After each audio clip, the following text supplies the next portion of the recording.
وبالحق أنزلناه وبالحق نزل وما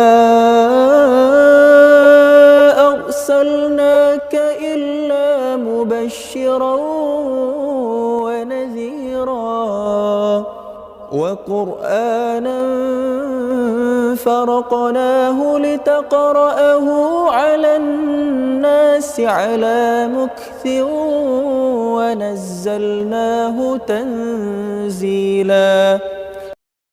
پارہ نمبر 27.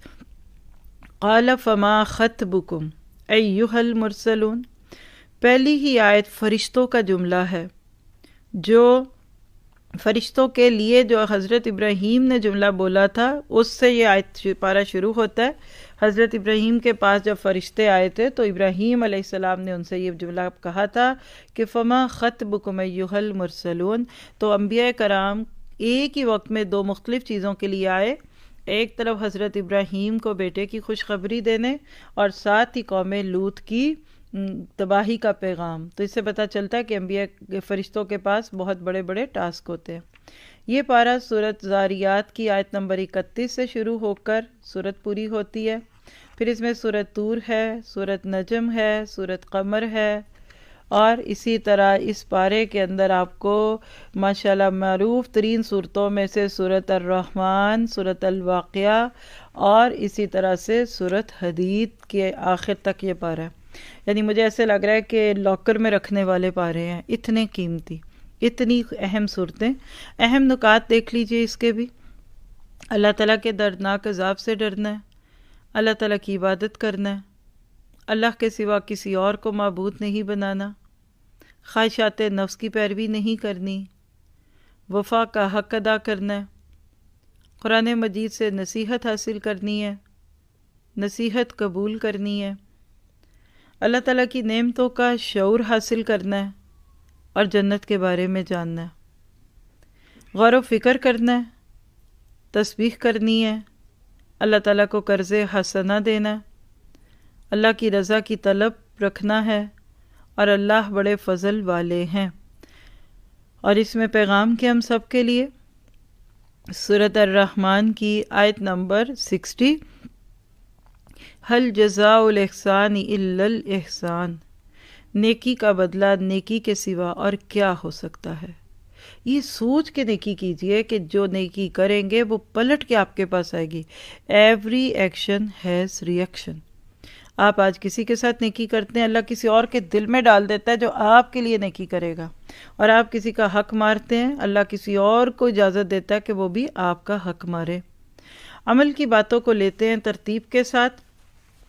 تو پہلی بات اس میں مسرف نہیں بننا، زیادتیاں نہیں کرنی، یعنی اللہ کے کسی حکم کو آگے پیچھے نہیں کرنا. آیت 34 زاریات میں یہ پیغام ہے. اور اسی طرح سے نذیرم مبین، اللہ کے نبی تھے اور انبیاء کرام تھے تو انہوں نے ایک پیغام دیا جو اللہ نے ان کو بھی دیا اور آج ہمارے سامنے. فَفِرُّوا إِلَى اللَّهِ آیت 50 ہے. تو نیکیوں میں جلدی اور چستی کرنا ہے، اللہ کا شکر گزار بننا ہے، اللہ کی محبت، عبادت اور مکمل اطاعت کرنی ہے. پھر سورۃ طور کے اندر تو قیامت کی باتیں بھی ہیں اور گھرداری کی باتیں بھی ہیں. کیسے قیامت کا چھٹکا انسان کی دنیا کی ساری لذتوں کو ختم کر دے گا. تو جنت کے جتنے خوبصورت منظر اس صورت میں ان کو پانے کے لیے محنت کرنی ہے اور اللہ سے ڈرنا ہے. آیت 36 کے مطابق آیت 26 میں ہے قالوا ان كنا قبل في اهلنا مشفقین، یعنی اپنے گھر والوں میں جنت کی باتیں بھی کرنی ہے اور ڈرتے ڈراتے زندگی گزارنی ہے. یعنی بچوں کے غلط مطالبے نہیں پورے کرنے، اور دلیل آپ کے سامنے موجود ہے. اور پھر اگلی بات اس میں ہمارے لیے کیا ہے کہ کچھ وقت رات کا اللہ کے آگے کھڑا ہونا ہے. وَمِنَ اللَّيْلِ فَسَبِّحْهُ وَإِدْبَارَ النُّجُومِ. آخری آیت ہے سورۃ طور کی. آگے سورۃ نجم ہے جس میں معراج کا قصہ ہے. اللہ کے نبی کے آسمانی سفر کی طرف ہے بات. میرا آپ کا عمل کیا ہے کہ وہ تحفہ جو معراج کے موقع پہ ملا اس کی قدر کر کے ایسی نماز پڑھیے کہ آپ کی معراج زمین پر ہو جائے. یعنی اللہ سے ملاقات ہو، اللہ آپ کو دیکھ رہے ہیں، آپ اس کو دیکھ رہے ہیں، کاننا کا تراہو کی کیفیت کے ساتھ عبادت کرنی ہے کہ گویا کہ اللہ تعالیٰ کو دیکھنے کی کیفیت محسوس ہونے لگ جائے۔ اور سب سے بڑی بات یہ ہے کہ وفاداریوں کا حق ادا کرنا ہے۔ آیت 37 وَإِبْرَاهِيمَ الَّذِي وَفَّا، بے وفا نہیں بننا، ٹرسٹ بلڈ کرنا ہے، اپنا اعتماد قائم کیجئے۔ آپ کو کوئی ہلا نہیں سکتا آپ کی جگہ سے، جیسے ان دیواروں کو کوئی ہلا نہ سکا، اور اگر ایک اپنی جگہ سے ہلے گی تو باقیوں کو بھی گرا دیا جائے گا۔ اور لمم، آیت نمبر 32 میں نجم میں، کبیرہ گناہوں اور فواحش سے بچنا ہے۔ ہاں، لمم کے معاملے میں معافیاں مانگتے رہیں، یعنی غیر ارادی گناہ، غیر ارادی باتیں پوری کوششوں کے باوجود بھی ہو گئی تو اس سے اللہ تعالیٰ سے معافی مانگتے رہنا ہے۔ اور آیت 43 آپ کو مجھے بتاتی ہے کہ وَأَنَّهُ هُوَ أَضْحَكَ وَأَبْكَى، ہنساتا بھی وہی ہے، رلاتا بھی وہی ہے۔ تو لوگوں سے بے نیاز ہو کر اپنے آنسوؤں کو اللہ کے نام پہ کر دیجئے، اور اپنی مسکراہٹوں کو بھی اللہ کے نام پہ۔ اور آیت 61 جو آخری سے پہلی آیت ہے سورت کی، وَأَنْتُمْ سَامِدُونَ، قصہ کوئی سے بچنا ہے، ڈرامے، فلمیں، چاہے تاریخی کیوں نہیں ہے، چاہے وہ بڑے نصیحت آموز کیوں نہیں، چاہے وہ انبیاء کی زندگی پہ بنے ہوئے کیوں نہیں، وہ بھی اپنے ساتھ کچھ نہ کچھ ایسا لچر پن لے آتے ہیں کہ انسان کی آنکھوں کی حیا ختم ہو جاتی ہے۔ قرآن کے پاس بہت سارے قصے ہیں، آپ اس سے نصیحت لے سکتے ہیں۔ پھر آگے ہے سورۃ قمر، جو آپ کو مجھے اس بات کی خبر دیتی ہے کہ اللہ کے نبی کی انگلیوں سے یا اشارے سے اللہ چاند کے 2 ٹکڑے کر سکتا ہے، تو اللہ تعالیٰ پھر اور کیا نہیں کر سکتا۔ یعنی قیامت کے تذکرے سے بھری پڑی یہ صورت ہے، اور قوموں پہ جو عذاب آئے تھے اس پہ تھی بات۔ اور عمل کا نقطہ لکھیے کہ اس قرآن کو آسان سمجھنا ہے، بار بار یہ تذکرہ ہے، جیسے آیت 32 میں آتا ہے، آیت 22 میں بھی آتا ہے، وَلَقَدْ يَسَّرْنَا الْقُرْآنَ لِلذِّكْرِ فَهَلْ مِن مُدَّكِرٍ، بار بار ہے یہ آیت اس آیت صورت میں۔ تو قرآن کو نصیحت کے لیے آسان سمجھنا ہے، کبھی مت کہیں کہ یہ قرآن بڑا مشکل ہے۔ اگر آپ اپنے ان دوستوں اور ساتھیوں کو جو ابھی تک قرآن پاک سے باقاعدہ طالب علم بن کے نہیں جڑے، تو ان کو یہ یقین دلا دینا کہ قرآن بڑا آسان ہے، اور اگلے سالوں کے کورسز میں ابھی سے ان کے نام لکھا دے، تاکہ اگلا ایس جے جو آئے وہ آپ کی دوستوں سے، آپ کے پیاروں سے بھرا ہوا ہو۔ تو 2-2.5 سال کے بعد وہ آپ لوگوں کے ساتھ ایسے ہی معاملہ کریں گے۔ آپ ہی لوگوں میں سے 18 میں سے کسی اسٹوڈنٹ کا مجھے کل ایک میسج سننے کا موقع مل گیا، انہوں نے کہا کہ مجھے وہ وقت یاد ہے جب آپ میرے گھر آئی تھیں اور آپ نے مجھے پیج کھول کر SC18 دکھایا تھا اور کہا تھا آپ یہ کورس کر لیں، تو اسے مجھے لگا تھا کہ میں شروع تو کرتی ہوں پھر چھوڑ دوں گی، اور آپ چھوڑنے والی نہیں، اپنے ساتھ کئیوں کو بٹھانے والی ہیں۔ اللہ آپ سب کو اس سے بھی آگے لے کے جائے۔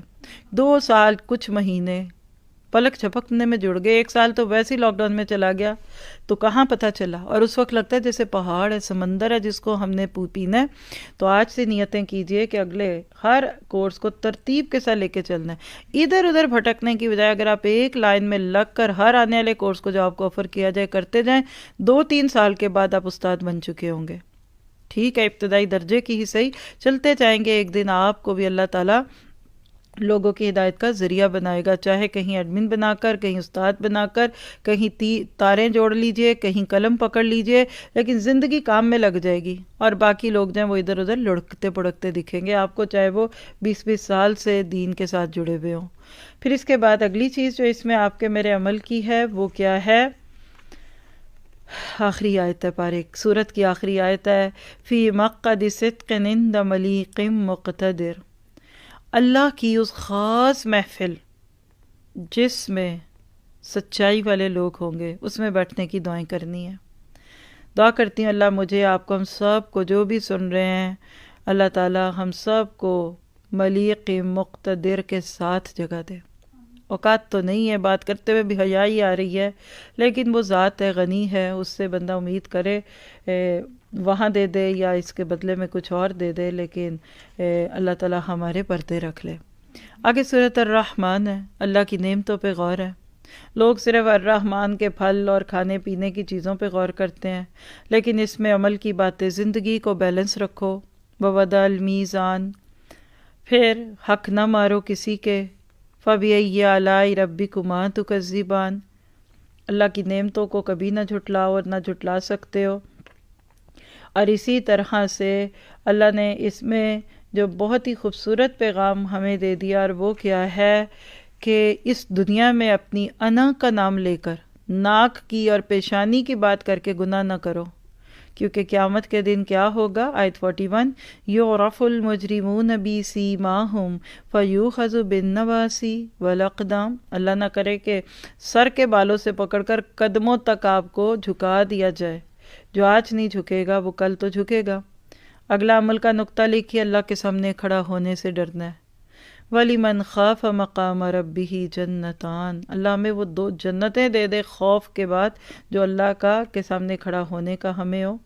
اور آیت 60، دوسروں پہ احسان کرنے سے کبھی نہ چوکیے، کیونکہ حل جزاء الاحسان الا الاحسان۔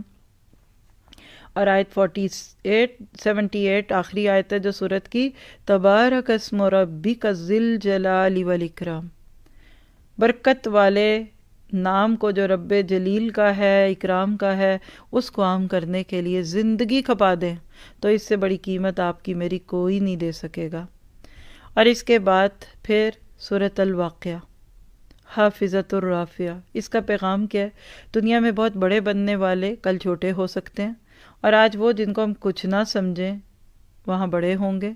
3 گروہوں میں سے میں کس گروہ میں ہوں گی، یہ خود سے سوال کیجئے۔ کیا میں سابقون الاولون میں ہو جاؤں گی جبکہ نیکیاں ڈھیلی ڈھالی کرتی ہوں؟ کتنی نیکیاں چھوڑ دیتی ہوں جو میرے ہاتھ میں ہوتی ہیں؟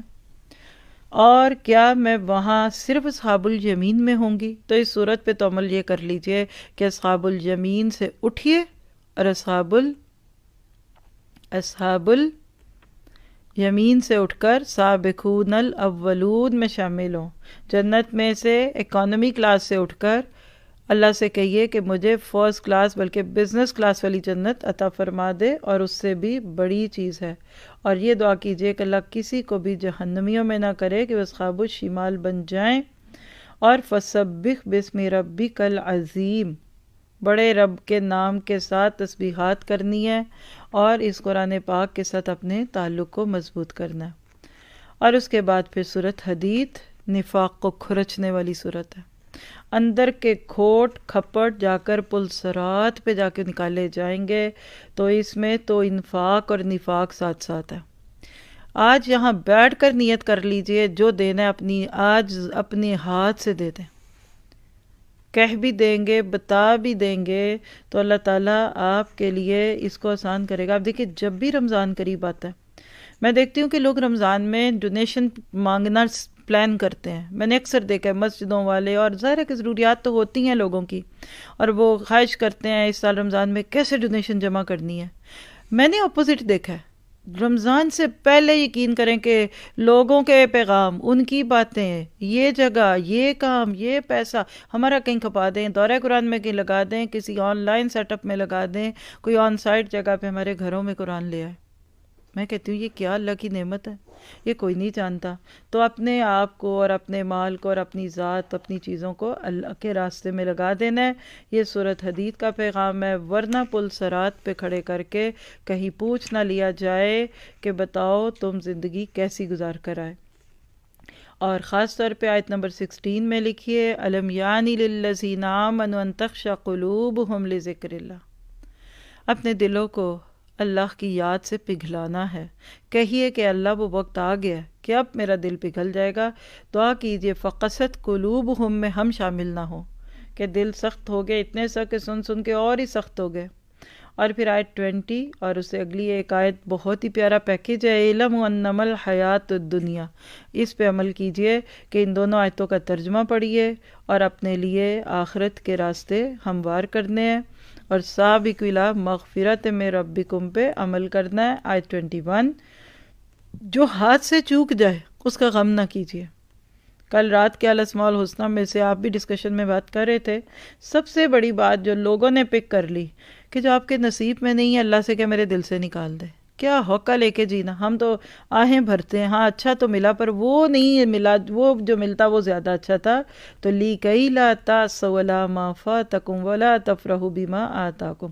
جو ملا ہے اس پہ فخر نہیں کرنا، چھن سکتا ہے، اور جو ملا نہیں اس پہ غم نہیں کرنا اور دل کے بخل کو دور کرنا ہے. اور پھر سب سے بڑی بات یہ ہے کہ رہبانیت سے بچنا ہے. ہمارا دین ہمیں رہبانیت سے بچاتا ہے، اور اللہ تعالیٰ آپ کو مجھے اس سارے پہ عمل کی توفیق عطا فرمائے.